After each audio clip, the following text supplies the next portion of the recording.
El visitante de medianoche.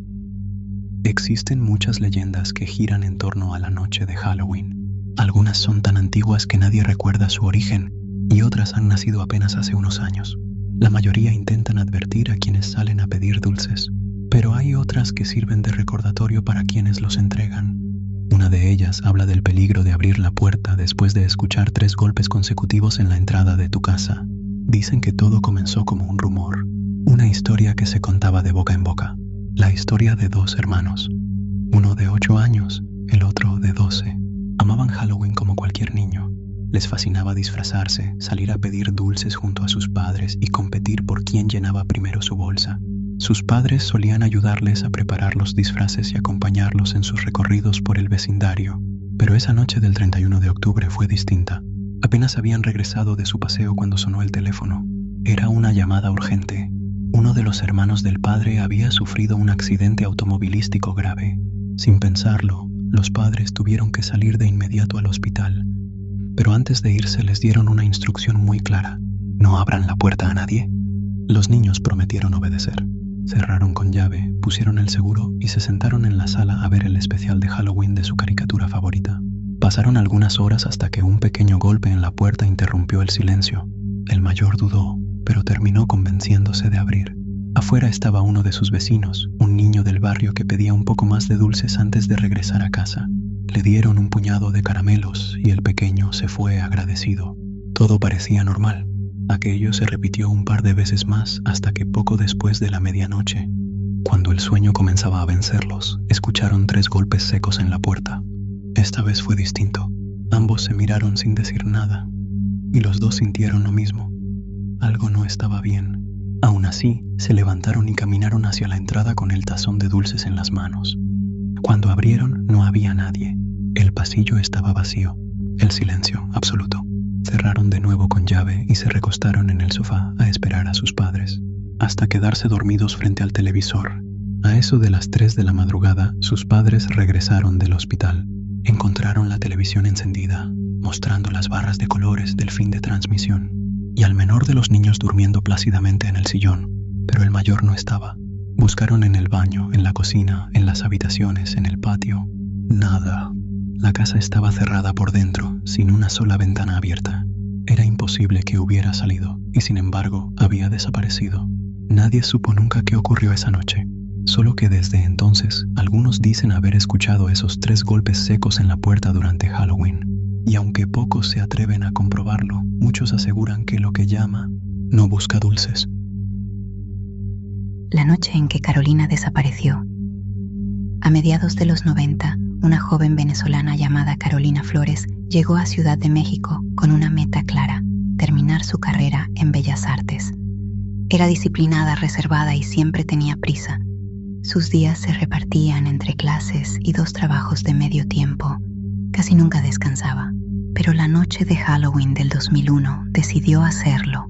Preparó un disfraz sencillo: una falda blanca de tenis, una pequeña cola de peluche y un par de orejas de conejo. Salió con sus amigas Isabel y Luisa rumbo a un bar llamado La Santa. Rieron, bailaron y bebieron hasta las 2 de la mañana. Después fueron al departamento de un amigo a seguir la fiesta. A las 4 dejaron a Carolina frente a su edificio. Fue la última vez que alguien la vio con vida. Su compañera de cuarto regresó esa tarde de un viaje. Todo en el departamento estaba en orden. La puerta cerrada, las luces apagadas, el silencio habitual. No había señales de violencia ni desorden, solo ausencia. Pensó que Carolina estaba en la universidad o en uno de sus trabajos, pero las horas pasaron, y luego los días. Al tercer día, sus amigos denunciaron la desaparición. La policía revisó su departamento. Allí estaba su mochila, su celular y un par de pestañas postizas, las mismas del disfraz de conejo. Solo faltaban sus llaves y un pequeño bolso. Eso confirmaba que había llegado a casa esa madrugada. Las llamadas, los mensajes, los correos, nada indicaba un plan de huida. Nada. La hipótesis más lógica fue que Carolina salió de nuevo, quizá a una tienda cercana, y nunca regresó. Se dijo que alguien pudo haberla secuestrado. Su nombre apareció en carteles, noticieros y plegarias. Pero ni una sola pista. Días después, un hombre declaró haber visto a un sujeto arrastrando a una joven que coincidía con su descripción. Escuchó gritos. El hombre repetía algo extraño. «Ya déjanos en paz».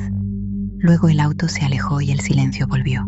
El testigo ayudó a hacer un retrato hablado, pero el sospechoso jamás fue identificado.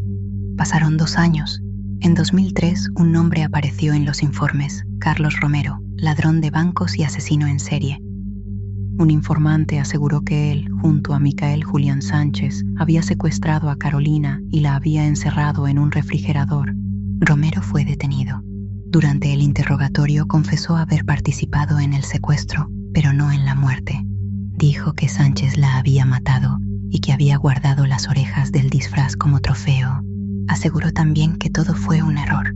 Pensaban que Carolina era otra persona y que su cuerpo estaba enterrado en una de sus propiedades a las afueras de la ciudad. La policía excavó el terreno. Encontraron 5 cuerpos. Ninguno era Carolina. En cambio, hallaron el cadáver de Sánchez y el de su novia, Tamara. Romero fue encarcelado por otros asesinatos, pero el paradero de Carolina nunca se comprobó, ni su cuerpo, ni su verdad. El caso sigue abierto, como una puerta entreabierta en la noche, esperando que alguien, algún día, cruce del otro lado para traerla de vuelta. La última noche de Matías. Andrés tenía 14 años, esa edad en la que crees que ya entiendes el mundo y te alejas poco a poco de todo lo que antes te hacía feliz. Últimamente pasaba las tardes encerrado en su habitación, sin hablar con nadie, sin jugar con Matías, su hermano menor. Matías tenía 7 años, era alegre, obediente, y aquella noche de brujas estaba emocionado. Había hecho su propio disfraz, una sábana blanca con 2 agujeros por ojos, un fantasma clásico. Solo quería salir a pedir dulces con su hermano, pero Andrés tenía otros planes. Sus padres habían salido, y aunque prometió cuidar de Matías y acompañarlo, a última hora decidió que no tenía ganas. Entonces se le ocurrió un juego. Le dijo al niño que jugarían a las escondidas y que después irían por los dulces.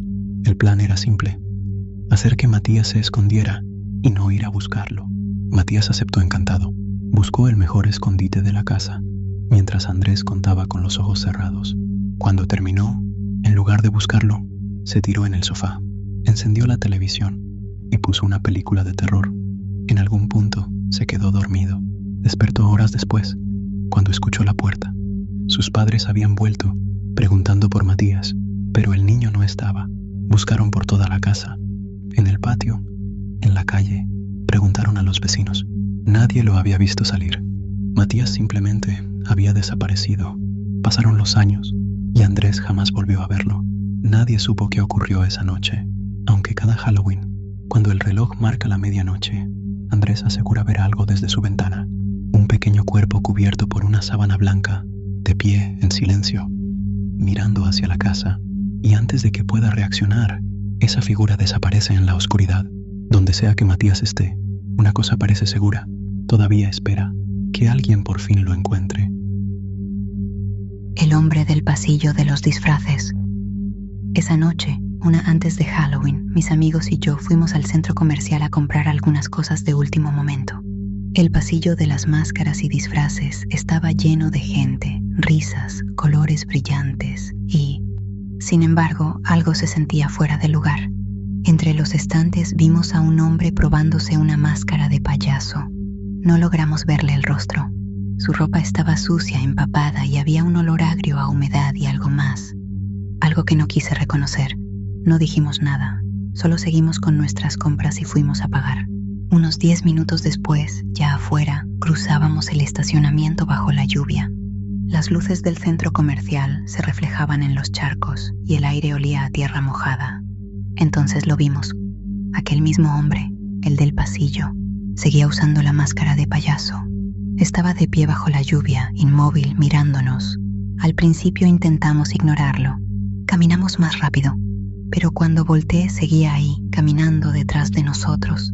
Sus pasos eran silenciosos, ni una palabra ni un sonido, solo su presencia cada vez más cerca.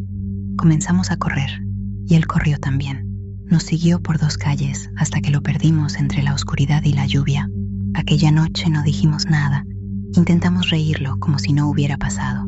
Pero al día siguiente, en Halloween, cuando salí de casa ya con mi disfraz puesto, ahí estaba, la máscara, esa misma máscara de payaso abandonada frente a mi puerta, mojada, silenciosa. No volví a verlo. Nada más ocurrió después. Pero durante semanas, cada vez que oía pasos en la calle o una sombra se movía bajo la lluvia, sentía que él seguía ahí, esperando. Y hasta el día de hoy, no puedo entender qué demonios quería de nosotros. Es el ritual del papel y la moneda. Existen muchas formas de intentar contactar con el más allá.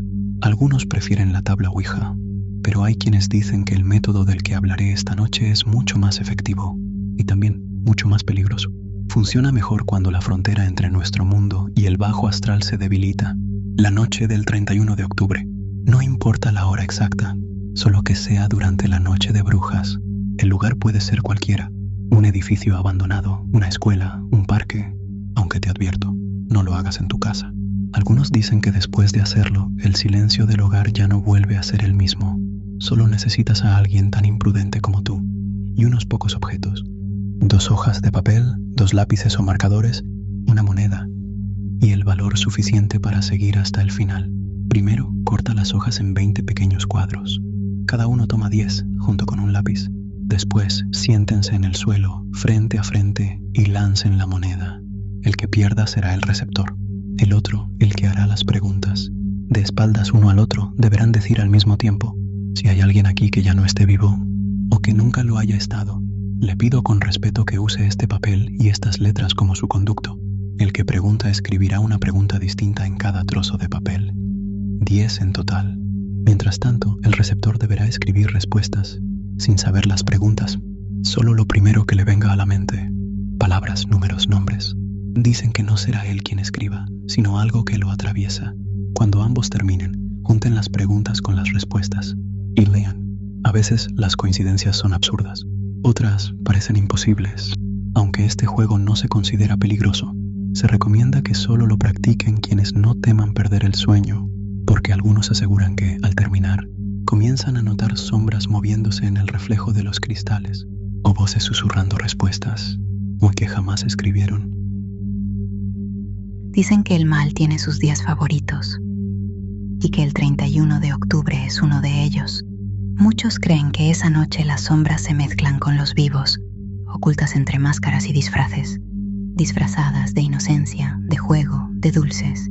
Pero aquella noche, un grupo de niños descubrió que hay casas que no deberían existir. Tenían entre 9 y 13 años. Llevaban disfraces improvisados y bolsos de tela para llenarlos de golosinas. Recorrían el vecindario repitiendo entre risas la frase de siempre: Dulce o truco. Eran casi las 10 cuando la vieron. Una casa enorme, hermosa, iluminada por decenas de calabazas y figuras inflables que parecían respirar bajo la luz temblorosa de las velas. El jardín estaba lleno de brujas, zombies y niebla artificial que se deslizaba sobre el césped. Era perfecta, demasiado perfecta. Los niños se detuvieron, fascinados. Durante unos minutos solo la observaron, hasta que alguien recordó algo. Ayer ese terreno estaba vacío, completamente vacío. El silencio se volvió denso. Todos lo sabían, allí no había habido ninguna casa. No estaban imaginando cosas. Habían jugado allí el día anterior. Decidieron marcharse, pero uno de ellos, el más pequeño, se negó. Quería sus dulces. Los llamó cobardes y cruzó la cerca. Golpeó la puerta y dijo en voz alta: ¿Dulce o truco? Pasaron apenas unos segundos antes de que la puerta se abriera lentamente. Un hilo de luz cálida se filtró desde dentro. El niño sonrió. Esperaba ver una mano amable ofreciéndole caramelos. Pero lo que salió fue otra cosa. Una mano enorme cubierta de pelo con dedos largos y uñas afiladas como cuchillas. Lo sujetó de la cabeza y lo arrastró hacia el interior. No alcanzó a gritar. Solo el golpe de la puerta cerrándose rompió el silencio. Sus amigos corrieron. Buscaron ayuda. Pero cuando regresaron con los padres, la casa había desaparecido. El terreno estaba vacío, como si nunca hubiera existido. Nunca encontraron al niño. Pasaron los años y la historia se volvió leyenda, hasta que una noche de Halloween, ya adultos, los amigos volvieron a verla. La misma casa, En el mismo lugar, en una de las ventanas, vieron a su amigo, exactamente igual que el día en que desapareció. Sonreía, comía dulces con avidez y con la mano libre los invitaba a pasar